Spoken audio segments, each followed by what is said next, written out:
£10 to cover the cost. So it'd be brilliant if you could put some donations in there. During the sessions then, ask questions in the chat box, take notes, use the chat function to network as well, not just for the presenters, but also people that are making comments too. And just a huge thank you for all of you, from the presenters all the way to whoever's watching this, be that on YouTube or live, for supporting the BrewEdClee Thoughts movement, Lou, Dave and Jake. So that's my bit over and done with. These are the 3 sessions, live sessions. Starting this off is going to be Sam Hall on what's the deal with direct instruction. So what I'll do is I shall stop sharing my screen. This is the bit where it could all go wrong, by the way. Stop share. Sam, I'm going to make you host. The dreaded. I know. The responsibility on your shoulders. Oh, Sam, you can present anyway. Am I presenting now? You are presenting now, Sam. Look at that. Wonderful. Wow, look at that. That's a shortcut. So, Sam, I'm gonna mute, which is necessary because I can talk for hours. I'm gonna turn my video off, and we're gonna let you get on. I'm gonna make loads of notes. Wonderful. Thank you so much for having me. me. And it is a pleasure to be here online, though it is. And I'm really excited because I get to bring my passions together, my 2 great passions. And that's beer and education. And it gives me an excuse to crack open a beer at midday on a Saturday, which is something that I'll never say no to. So on that note, I felt it was appropriate to start this talk in a beer-themed way. So here are my top 3 beers. None of that hoppy stuff for me. It's all about quality German beer, fizzy lager, and English ales in my life. That's just the kind of man I am, and I won't hide that. So frankly, I welcome the judgment of my character based on these beers. All right, enough of the beer. Let's crack on with the actual education stuff. Here's me in 2017 at the start of my ITT year. Naive, terrible hair. Part of what I want to talk about today is to get to grips of how and why I went from here at this point to standing up in front of a class, reading from a script, and having 32 students responding in choral response. And in a roundabout way, that's because it starts here, stood on South Shields beachfront, eating ice cream and looking like a 12-year-old. And that's because I found my ITT year very frustrating. Some of that was for the normal reasons, loads of marking, not knowing anyone, kids poking their fingers into my armpit in the lunch queue. But the most significant reason, and I guess this is normal, is that I wasn't really convinced that my kids were actually learning anything in my lessons. And that was despite the fact that I was trying essentially anything and everything that I could do in the classroom to succeed. I literally tried it all: card sorts, discovery learning, comprehension tasks, being super strict, being super nice, asking my mentor to watch, asking my mentor not to watch, everything. And after trying it all, the decision I made was that I was going to have to go away and do a really deep dive into the academic literature and search for an answer of how I should be teaching in my classroom. So I had my summer holidays and I really immersed myself trying to learn more about what I can actually do in the classroom that will lead to success. And the consequences of that meant that I ended up stood in front of my class with a script and 32 students responding in choral response to my questions. And so that's what I want to talk to you about today. And I'm going to split my talk into 2 parts. First up, I'm just going to give a bit of background to how I came to direct instruction and why I think it's a really important philosophy of education. And the second part is that I'm going to try and give an example of how I applied it in my classroom. So how come I ended up teaching through choral response and scripted instruction in my classroom? Well, to kick off, I think we need to take quite a deep perspective, mainly just to show that this isn't some kind of gimmick, but it actually comes from some place of thought. So to kick off, I think I just want to dive in and talk about my philosophy of education. And look, here's my position on philosophy of education. I think pretty much we all just want the same things for our students. And for me, that's something along the lines of getting to the point where we have happy students who know lots about the world, who can think critically, problem solve and be creative, and can get the exam results they need to move on to the next stage of their life. And I don't think that's particularly controversial. The real question here is how the heck do we get there? What do we need to do with our students whilst they're in school so that they leave school with all this goodness.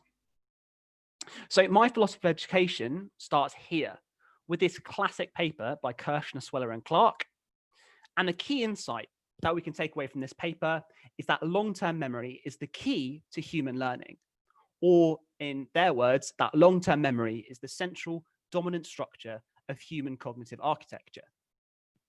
Now, I'm kind of hoping that none of that is new to you.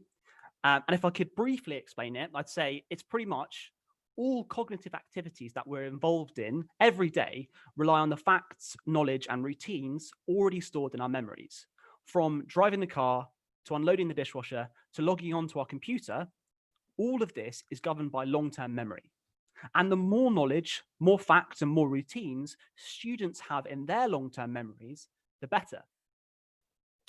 So what's my philosophy of education? Well, it's that long-term memory is the central dominant structure of human cognitive architecture.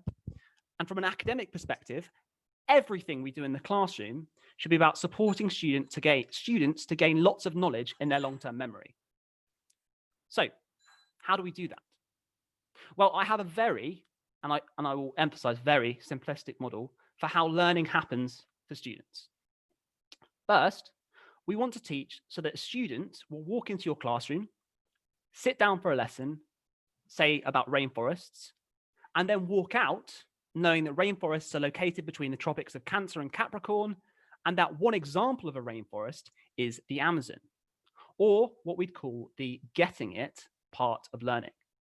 Now, this is short term. It's related to what you say and do in the classroom, and it's in the moment related to your instruction. It might even be called the performance of students, and that's fine. Students need to be able to get something in the moment and perform their new learning at the point of delivery for instruction. But that's not the only part of the learning equation. There's also students being able to walk into an exam hall 6 months down the line, 12 months down the line, or 12 years down the line, and remembering that rainforests are located between the tropics of Cancer and Capricorn, or what we call the keeping it part of the learning equation. Now, amongst people who are into their cognitive science, I'd argue that there's a fairly strong consensus around the keeping it. For instance, we can use the testing effect, Ebbinghaus's forgetting curve, and interleaving to help students retain the knowledge that they learned in the classroom. In short, if we test students on the stuff they learned in the past through low-stakes quizzes, then they'll do much better remembering it. But that's not what was troubling me, and it's not what troubles me about teaching. What troubles me is this bad boy, the getting it part of the knowledge acquisition. How can I teach so that all of my students in my class will learn absolutely everything I need them to? And at the end of my first year of teaching, I was really struggling. As I said, I tried a load of different strategies: discovery learning, experiential learning, teaching from the front of the classroom, teaching from the back of the classroom. You name it, I tried it. But frankly, my students just weren't getting it. So that's what kicked off this journey, finding a way of guaranteeing that every time my students sat down in my classroom, they'd gain some new knowledge. And it's that question that led me to a research project. I must warn you, it has a terrible yet memorable name, and that's Project Follow Through. So the story of Project Follow Through starts with this guy, and this is Lyndon B. Johnson. Now, in the 60s, Johnson's government had been committed to ending child poverty. So they set up a poverty task force known as Project Head Start. Now, Head Start was focused on the very first few months of a child's life, so that all children in the United States could be given a head start in their life. But what Johnson's government realized was that children needed more than just a head start in life. They found that lots of children were going to school and the gains were being lost. Children from lower socioeconomic backgrounds were achieving worse results than their peers from wealthier backgrounds and would have less chance of graduating high school, going to university, and getting a good job. As a result, the long-term cycle of poverty would continue turning. And so Project Head Start needs to be backed up. The Johnson government wanted to find out what the most effective education strategies were so that children from the most disadvantaged backgrounds would have the type of education to allow them to break the cycle of poverty. And that's where Project Follow Through was born. Now, some quick facts and figures. The main portion of Follow Through ran from 1967 to 1977, although the research continued for a number of years later. And all told, almost $1 billion was spent making Project Follow Through the most expensive educational research project of all time. As I said, the goal was relatively simple: to find the most effective teaching strategy for at-risk children. So how did they do that? Well, first, they worked with over 200,000 children in 178 communities across the US. And these communities were sufficiently varied so that they included children of all different backgrounds. So white, Black, Native American, Hispanic, rich, poor, all different communities. Now, the study recruited what they called sponsors. For instance, a group of people that wanted to show the effectiveness of experiential learning were recruited as a sponsor. A group of people who wanted to show the effectiveness of explicit instruction were recruited as sponsors, and a group of people wanting to show the effectiveness of problem-solving approaches to education were recruited as a sponsor. All told, there were around 22 different groups that were recruited as sponsors, and they covered essentially every different type of teaching method that you can think of. Sponsors were essentially given control of schools in different areas of the country. They would get to set the curriculum, train the teachers, teach the kids, and be responsible for the results. So over the course of 10 years, the proponents of a certain teaching style would have a serious amount of time to prove that their approach to education was successful. Now, just to point out, and this is one of the serious limitations of this study, is that follow-through looked at primary age school children. So not secondary school aged, and that's something to consider as we look at the results. So how did they measure what the, quote, success of these different teaching strategies were? Well, this in itself is a really difficult thing to do, right? You might say, well, the sign of a good education is good grades. But is that all we want from students? How about their ability to solve problems and think critically? Okay, sure, that would be good as well. But is school just about academics? Have we succeeded as educators if our students leave school and are depressed, unhappy, and lack self-esteem? Well, no, that's not particularly great either. So to account for all this, the designers of Project Follow Through measured the success of each sponsor by measuring 3 areas. First, they ran tests on students' basic academic skills, so reading, maths, spelling, language skills. Second, they ran tests on students' problem-solving skills, both mathematical and language-based. And third, they ran tests on students' self-esteem and sense of responsibility. So far more a sense of how children feel about themselves, not just their approach to academics. So we've got the most extensive and expensive educational research project of all time. There's all these different teaching methods. They're being trialed across the US, and we're measuring them against a pretty varied criteria of success. Pretty exciting. And here are the results of what was found. Now, these results were absolutely amazing to me. Okay? And frankly, they're pretty amazing to the people who designed Project Follow Through. These results were completely unexpected. What they thought would happen is that different approaches to education would be better in different areas. For instance, the basic academic skills teaching methods would be top in the academic skills sections. The problem-solving teaching methods would be top in problem-solving, and the self-esteem approaches top in the self-esteem results. But clearly that wasn't the case. A teaching method known as direct instruction was top in all areas. Now, what the heck? That is, to me, a few years ago, and still now, super exciting. And so at this point, I hope we're all probably thinking the same thing. What the heck is direct instruction? So, direct instruction. This is something that lots of us have heard of before. For instance, Barak Rosenshine wrote The Principles of Instruction. And most of the time when people refer to direct instruction, they're talking about the advice that he laid down for effective instruction and effective teaching. So that's to begin each lesson with a review, practice new material in small steps, ask lots of questions, obtain a high success rate, etc., etc., etc. But this, Rosenshine's model, was not and is not the direct instruction that was studied in Project Follow Through. And we shouldn't use Project Follow Through as evidence that teaching from the front of a classroom is evidence-informed. There's plenty of other studies for that, but not this one. Now, for the purposes of not confusing anyone, I'm just going to refer to Barak Rosenshine's Principles of Instruction as explicit instruction.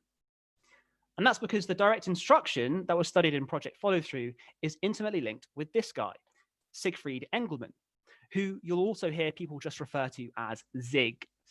Now, Zig was the inventor of direct instruction, and it's super confusing to talk about all these different types of direct instruction.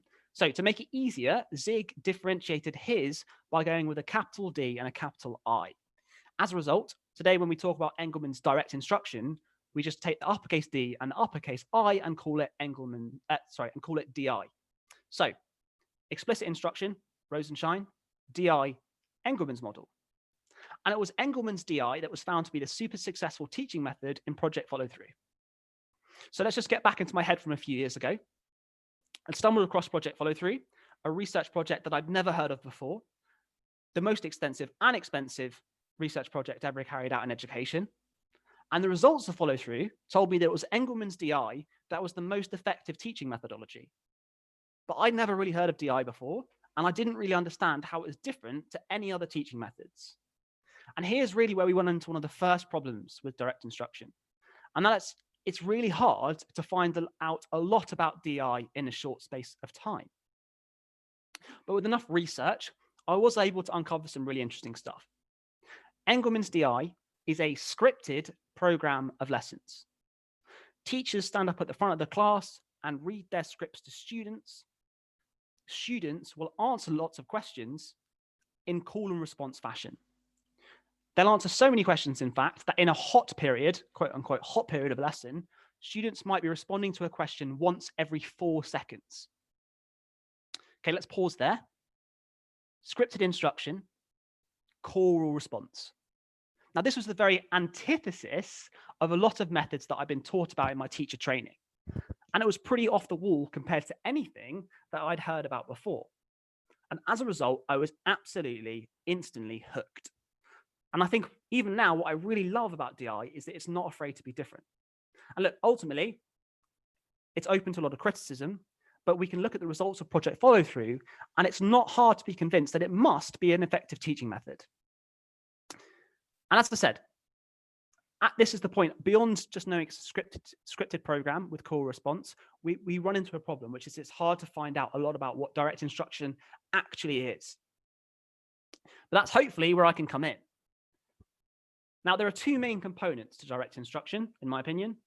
There are the programs, and then there's the theory. Now, the programs have somewhat limited use. And this ties back into Project Follow Through, is that they're exclusively or almost exclusively aimed at primary school students. They do quite foundational work, for example, in English, maths, spelling, and grammar. Now, in order to use these programs, you need to call up the salespeople, go through a training program, buy all the presentation books, student workbooks, assessment materials, and then you have to try and teach the program exactly to the word how it's set out in the books. Now, these are the programs that were assessed in Project Follow Through. They contain choral response and scripted instructions, and by all accounts, they're very successful. And even modern studies, like in 2020 and in the 2000s, that still study these programs, find them very successful. And by and large, I really, really think schools should be using their programs. They are exceptionally effective, and used properly, they can have a really, really positive impact on staff workload by reducing staff workload. If you're in a primary school, they're there and they're ready to implement. And if you're in a secondary school, there are specific targeted intervention programs which you can use with students who struggle with reading, writing, and maths. And I really would encourage you, if you've been interested by what I've been saying so far, to have a look into how you can get those programs. If you just search the Direct Instruction Hub on Google or Twitter, then you'll find some people to help you. Or just follow me on Twitter and I will tell you where to go. But by and large, these programs, they don't really help those of us who are secondary school teachers. And that's where the theory of instruction comes in. Now, in various introductions I've read to the theory of instruction, it's been lauded as some kind of lost masterpiece. In one, the author argues that the theory of instruction has been being ignored is the equivalent of the origin of species being ignored. Now, that might be a bit over the top, but I think it is a really, really important piece of work. I'm not going to lie, it is a very challenging read, very academic, and there's a lot of specific instructional jargon. And I'm not trying to be funny by saying it's challenging to read. I'm not particularly clever or anything. It's just that it was written 50 years ago in a very different style to perhaps what would be expected. It's not like modern education books that we might read today that are very easy to digest and understand. Nonetheless, within the theory of instruction, there are some exceptionally powerful ideas. And these are foundational ideas that are ubiquitous to all teaching. In a very simplistic way, the theory of instruction breaks down all forms of human knowledge into 3 distinct categories, and then it explains how to set about teaching any type of knowledge that you might encounter. And so it doesn't matter whether you're teaching a 5-year-old child to read, a 6th former the photoelectric effect, or your grandmother how to use Zoom. The ideas in the theory of instruction are exceptionally useful and powerful ideas that are appropriate for any teacher, regardless of their subject and stage. Now, I could sit here for 4 hours and not be able to explain to you the insane amount of detail that Zig Engelman put into thinking about how to teach. And in fact, some poor ITT students the other day had to sit through that, and I'm not sure they've ever recovered. And here's the thing. It's impossible to provide you with just one example of how to read and interpret Engelman's work. It is a comprehensive theory. To really get an understanding for and appreciation of Engelman's work, then you really do need to study it deeply. You need to read the scripts he wrote, read the theory of instruction, look deeply into the ideas, and try them out yourself. And in the 10 to 15 minutes that I've got left to witter on, I'd really struggle to even scratch the surface. Nonetheless, I've talked to you about how flipping fantastic Engelman's theory of instruction is, and I've argued that it's really different to anything I've seen before. And so instead of trying to talk you through how a lesson works, instead I'm just going to show you how I adapted Engelman's work and applied it in the classroom. So I'm going to show you an example of a script that I planned and used. And before I do that, I was going to caveat with, depending on the type of knowledge that I was teaching, it would determine the way I planned my instruction and my script. So I'm going to talk through is a script that I wrote to teach plant adaptations in the rainforest. Now, Engelman would just call this a fact system. Now, really, I'm just teaching a bunch of knowledge. And the aim is, by the end of the lesson, the students have also learned a bunch of important facts about the rainforest.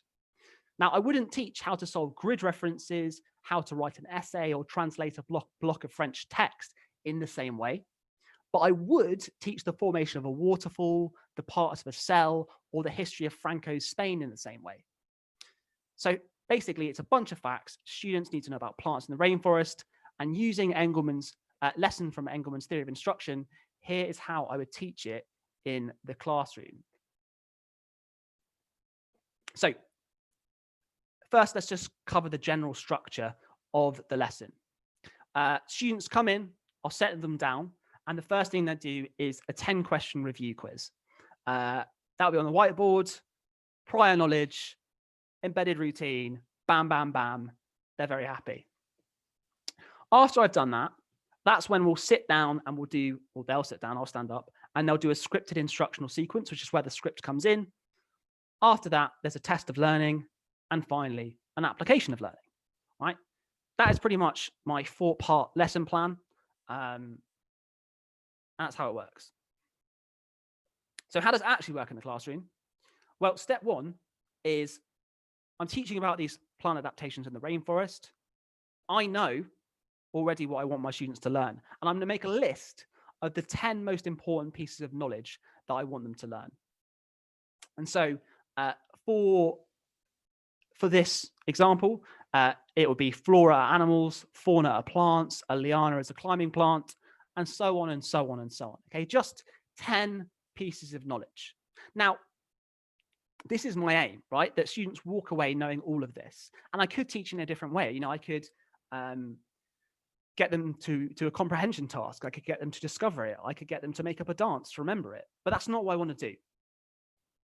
This is the knowledge that I've decided I'm going to script.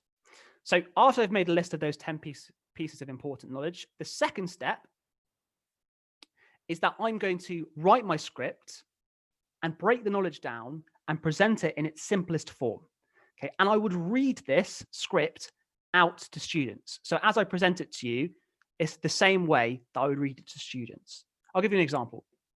I would stand up in front of my class and say, today we're going to be learning about plants in the rainforest. We call plants flora. We call animals fauna. You can remember this because flora sounds like flower and fauna sounds like fawn, which is a baby deer. Okay, nothing complex. Okay, my first two pieces of knowledge I wanted them to know is that plants are called flora and animals are called fauna. And I'm just straight up telling them, right? No messing around, no discovering it, reading it, just telling them. Simplest form, very simple, which means that I can move on to step 3, which is to immediately test students on the new knowledge that I'm teaching them. So after I've read out the script to them, telling them what they need to know, okay, your turn. What are flora? Whole class response, plants. What are fauna? Whole class response, animals. What are plants and what are animals? Flora and fauna. And just testing the class immediately on the knowledge that I've taught them. Now there's a very Engelman-esque phrase in brackets here, repeat until firm. That means I'm just going to keep asking these questions to my students until I can hear from the volume of the class and see in my students' eyes that they are all responding, that they're all shouting the answer out, and they're all engaging with the scripted instruction and choral response. And it's kind of that simplistic, okay? Tell them the knowledge and immediately test them on the knowledge. Get them to shout it out. Next step is just repeat the previous 2 steps with some new knowledge. So let's give them some information about a liana now. One example of a plant in the rainforest is a liana. Lianas are climbing plants. Lianas wrap around trees to grow upwards. Okay, your turn. What is this plant called? Liana. What type of plant is a liana? A climbing plant. What do lianas wrap around? Continually testing them again and again on the knowledge. And look, students have been sat down doing scripted instruction for about a minute now, I reckon, at this point in the script, and they've already answered a minimum of 8 questions, all right? They are all engaging. They are all being encouraged to engage in the lesson and actually think about the content they're being taught. And after I've repeated this until firm, right, this second block, after I've repeated my second block, and I'm sure that students know all of this information about liana, I'm going to bring back the knowledge that I just taught them about plants and animals and flora and fauna, and ask them again, what are flora? What are fauna? What are plants? What are animals? Okay. Why am I doing this? Why am I asking all these questions? Well, I'm constantly trying to change the context that students are seeing this knowledge in. So initially, they just had it read it to them. Then they answered questions about flora and fauna. Then they had to think about lianas, something completely different. So they had a break. And now, again, we're bringing this knowledge back in. Each time, I'm just trying to make my students think harder and harder about the content that I'm trying to teach them. And the harder they think, the more likely they're going to remember this knowledge. As Dan Willingham says, memory is the residue of thought. So I'm designing this script really to get them thinking hard about the knowledge I want them to learn. Okay, after I've done all of this, I'll go back and teach them another block. This time, more information about lianas. I'm not going to go through that. But after we've done that, I'm going to do a turn to your partner and explain how a liana is adapted and give students a chance now to apply that learning in a new context. Okay, they've heard it, they've chanted it, they've had a break, they've chanted it again, they've heard some new information, they've chanted it again. Now they're going to turn to their partner and talk about the knowledge as I circle around the room, making sure students are engaged and actually involved in the task, which is really, really important, just to check that everything's going well. And that's really kind of it with the script.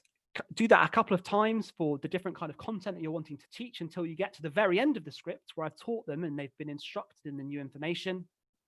And here's where we get to the end of the script, and we're going to review everything that I wanted them to learn. So my initial 10 facts now were broken down so that students have all these questions that they would have learned how to answer. And this is where we've reached the hot period of the lesson. And this is my favorite part of a scripted instruction and choral response lesson, because the aim is to get from the start to the end and just to fire questions at students so that they're answering one question every 4 seconds. We've seen flora and lianas before, but after that turn to your partner, they won't have seen that knowledge. And so it would have given them some suitable time to think about other content to forget about or to forget what they were learning. The information about flora and fauna has left their working memory. And then we're bringing it back again. So we're making it harder each time we think about the content to actually remember the content. We're making them think harder. We're making them retrieve that knowledge from their long-term memories. And then once we've flown through all of that, we're going to change the context again. And I'll give students a quiz on the board where it's just a simple written quiz, low stakes in the back of their books. Question 1, what are flora? Plants, what are fauna? Animals? Right, 3 minutes. Students should, if the call response and scripted instruction has gone well, they should absolutely nail this. And my aim here, based on Engelman's work, is that 90% of my students should get 90% or above in this quiz. And if they do, if students get 10 or above, then they're going to get a credit, a merit, a gold star, a house point, whatever you want to call it.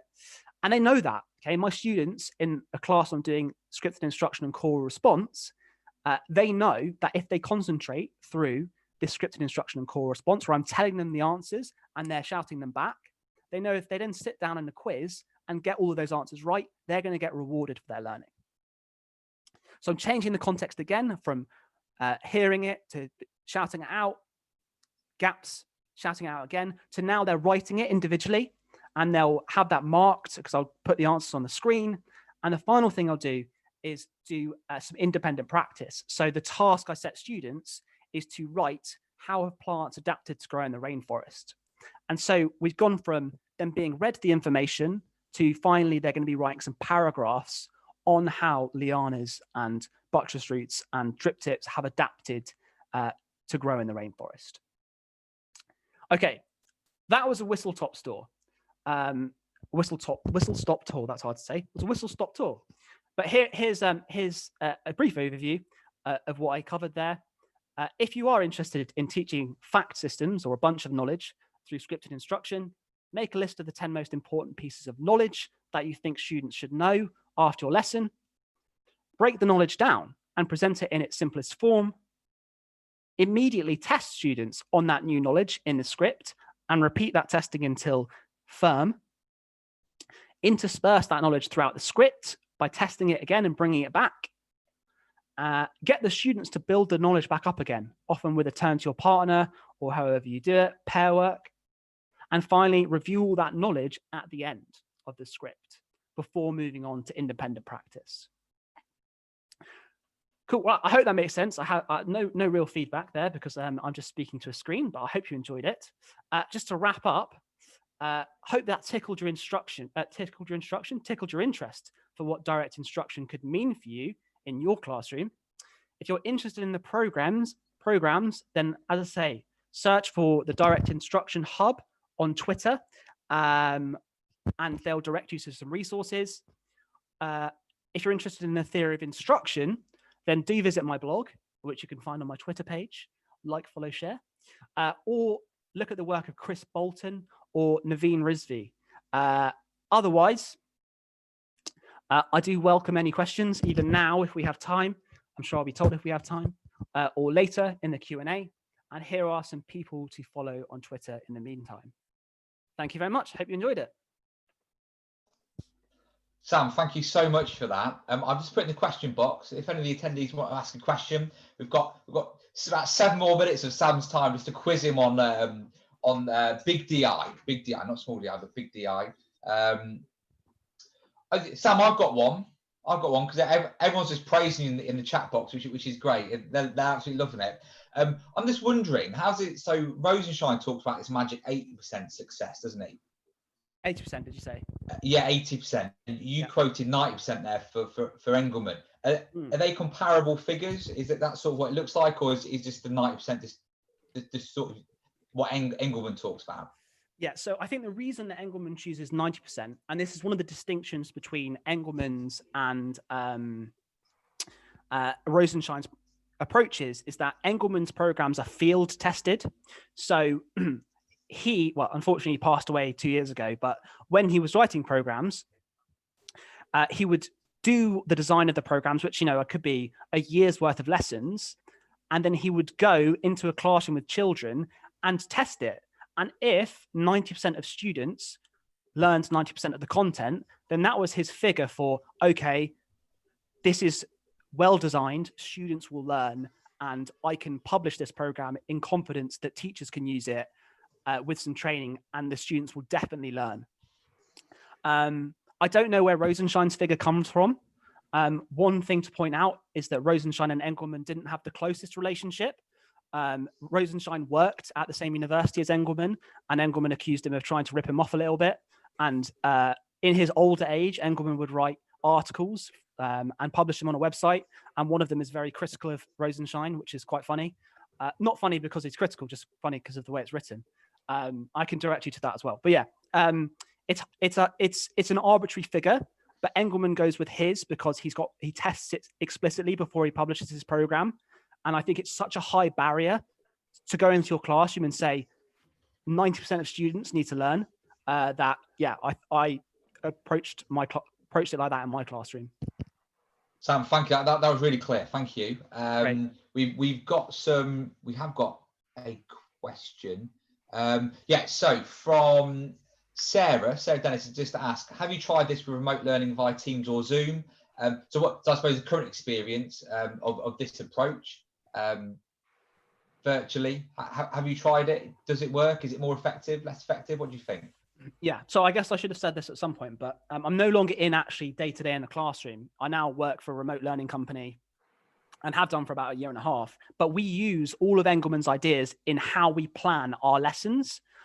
So, everything that I do in my job is scripting lessons. Now, one way this will kind of fall down a little bit is that obviously you can't have 32 students shouting out an answer on Zoom. It would be flipping chaos. And you probably can't ask questions at such a high rate just because the mute, going on and off mute would be challenging. One thing you could definitely do, though, is use a variation of cold call or even mini whiteboards would be a really effective way of encouraging students to think. And I know that there are teachers who are using Engelmann's programs online at the moment. So a better person to ask about that would maybe be Susie Kudpas, who works for the DI Hub South. And they are using Engelmann's programs online. Obviously, they weren't designed to be used online, and it's not the situation we all want to be in, but it is possible as far as I'm aware. Sam, I've got a couple more questions. Sorry, I'm going to push you on these because I know we've got such good questions on this. So Ellie's asked, why 10 things and can it be less? Can it be more? Does that make sense? So she teaches science. So I think it's that those 10 things that we identified. Can it be more? Can it be less? Why 10? Yeah, that's a really good question. The reason for 10 is the lessons that I would teach would be an hour. And if you have 10 pieces of knowledge broken up over a script, that script will take you about 10 to 15 minutes to get through. And that probably is as much knowledge as students can hold at one time without it becoming overwhelming. Engelmann suggests no more than 12 to 16, but basically my interpretation of 10 is a little bit more open to being pushed. So you can do, 10, 12 statements and break them up into separate questions, but you don't want to be, having 20 pieces of knowledge. And anything less than 10, you've got a script which is one side of A4 and you're going to be through it so quickly that you could have done more. So it's an arbitrary figure, but it's basically time and how much I think students can hold in their working memory at one time. I mean, look, I'm not an expert on like how much students can learn in a lesson. If you want to push it and try to do it more, then do. But students like physically might get tired for sitting for half an hour and just shouting answers at you. So I find 15 minutes is like 15 minutes of scripted instruction, 10 pieces of knowledge. It's a pretty good barometer for me anyway. Have a look at some other questions. Lou, can you spot any more questions there? Yes, so we've got one from Graham. Have you found this method is effective for students with SEND or EAL whose linguistic processing could be a little slower than maybe their peers? So one of the, I'm going to focus more on Engelman's programs for this answer, because look, I haven't, exposed my score response and scripted instruction to rigorous randomized control trials or anything like that. I think it works pretty well with them. But that said, with a bit of chutzpah, Engelman's programs are specifically designed for at-risk children and students with learning difficulties.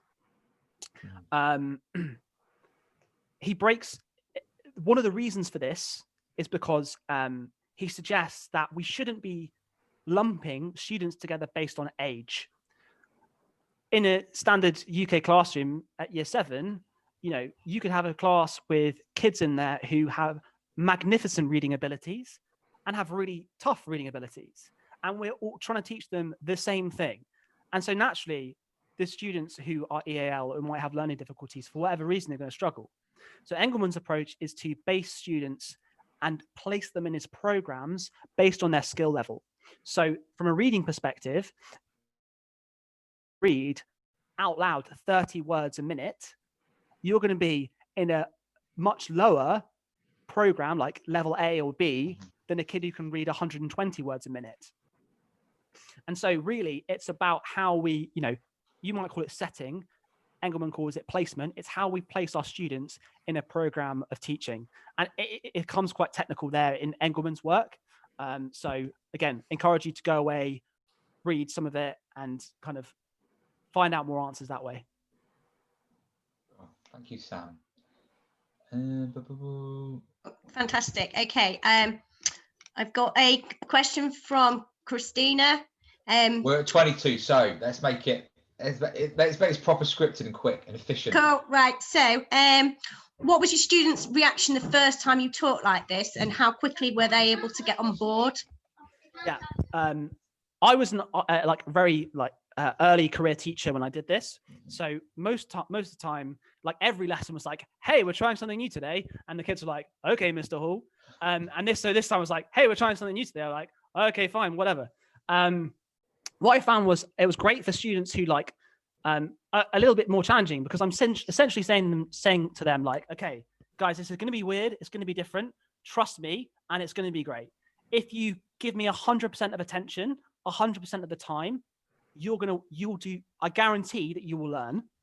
And there'll be a quiz straight after this weird script that I'm going to read. And if you get 9 out of 10 or 10 out of 10, you will get a merit. And they're all even for difficult classes, they're like, oh yeah, okay, that sounds great. And then I'm giving them the opportunity to shout at the top of their voice in the classroom, which is mind blown. They're like, I have kids in a non-scripted instruction lesson being like, sir, when can we do that again? I want to shout. I'm like, okay, calm down. Where it is more challenging, year 7, 8, I think scripted instruction is great because the kids, you know what kids are like in year 7 and 8, they're excited to try anything. Year 9, year 10, obviously the kind of natural teenager surliness means that you get more apathy, which is kind of harder to really elicit a strong core response from students. It's not to say it's impossible, but it might be a class you really trust or a class you've taught for a long time. It might be more effective than Don't start this. Don't go into class and be like with your the bottom set year 10 and be like, we're trying something new. Go and try it with your top set year 7 or whatever, and then build up from there. Well, Sam, thank you. I think that's all the questions. But of course, this conversation carry on Twitter and so on. Sam, thank you for that. It's so useful. Some people have asked about recordings of the sessions. So we are going to release the recording of this session afterwards. I think Dave and Lou normally do that side of things.